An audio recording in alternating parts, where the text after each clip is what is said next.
অনেকে মনে করে ফুটপাতে যারা বিক্রি করে তারা মনে হয় অপরিষ্কার অপরিচ্ছন্ন। ভাই আপনার একটা কথা বলি, সেটা হচ্ছে যে এই যে আপনি যে কোট প্যান্ট পরে যে বিক্রি করতেছেন, ফেরি করতেছেন, তো আপনার কিছু মনে হয় না? আসসালামু আলাইকুম। আসলে প্রত্যেকটা ব্যবসাকে আমি মনে করি আধুনিকরণ করা উচিত। আধুনিকায়ন না করলে কোনো ব্যবসা আসলে একই রকম ভাবে যদি থাকবে, এটা আসলে গ্রহণযোগ্যতা হবে না। আর এটা ফুটপাতে বিক্রি করা হয়, তো অনেকে মনে করে ফুটপাতে যারা বিক্রি করে তারা মনে হয় অপরিষ্কার অপরিচ্ছন্ন।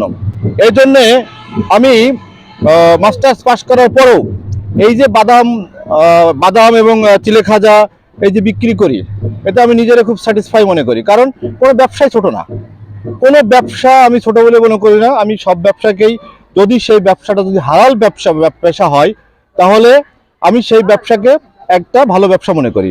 আর হারাম ব্যবসাকে আপনি যদি মনে করেন যে অনেক বড় কোটি কোটি টাকা ইনকাম হচ্ছে, ভালো প্রতিষ্ঠান নিয়ে আমি যদি ব্যবসা করি, হালাল উপার্জন যদি না করতে পারি, তাহলে মনের দিক থেকে আসলে স্যাটিসফাই হওয়া যায় না।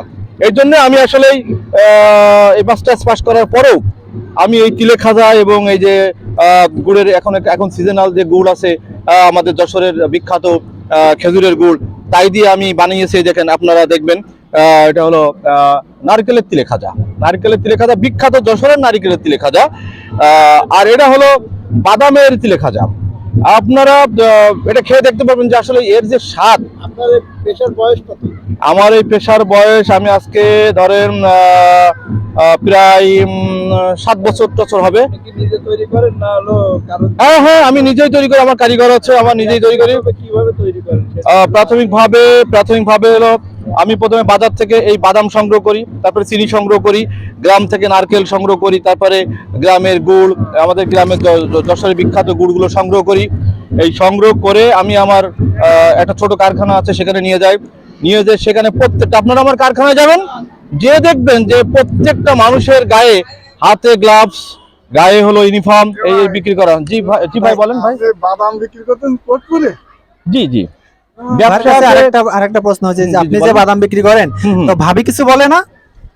ভাবি কি সন্তুষ্ট? হ্যাঁ হ্যাঁ, প্রথম প্রথম তো ভাবি একটু কিছু বলবেই, কারণ ভাবি মনে করতে এই পেশাটা আসলে মনে হয় যে ছোট পেশা। যখন দেখলো যে যখন দেখলো যে না, এটা তো হালাল পেশা।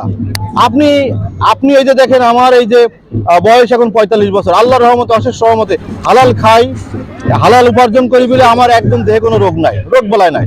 আমি মনে করি হারাম যদি যারা খায় তাদের রোগ বালাই বেশি হবে, তাদের সংসারে অশান্তি হবে। আমার সংসারে অশান্তি নাই। আমার মিসেস খুব ধার্মিক মানুষ, এবং আমার যে এক ছেলে এক মেয়ে, তারাও খুব ভালো সামাজিক মানুষ। আমি আসলেই বলে বোঝানো যাবে না, হালাল উপার্জন করে খাওয়ার মতো মজা আপনাকে বোঝানো যাবে না। ভাইকে ধন্যবাদ। এই যে আপনি যে আমাদের স্কুলে এটা নিয়ে এসেছেন, আমাদের স্কুলের স্টুডেন্টদের জন্য বা টিচারদের জন্য কোনো অফার আছে কিনা আপনার পক্ষ থেকে? আজকে আমি এটা বিক্রি করতাম হলো 40 টাকা। আজকে শুধু আপনি এই কথাটা বললেন বলে আজকে 30 টাকা করে বিক্রি করব ইনশাআল্লাহ। আচ্ছা, ঠিক আছে। তাহলে যারা এই যে 30 টাকা করে নিতে চাও, এই যে আমাদের এই ভাই থেকে নিতে পারো তো বা, ঠিক আছে? 30 টাকা শোয়া, মাত্র 30 টাকা শোয়া, কত? মাত্র 30 টাকা, ঠিক আছে?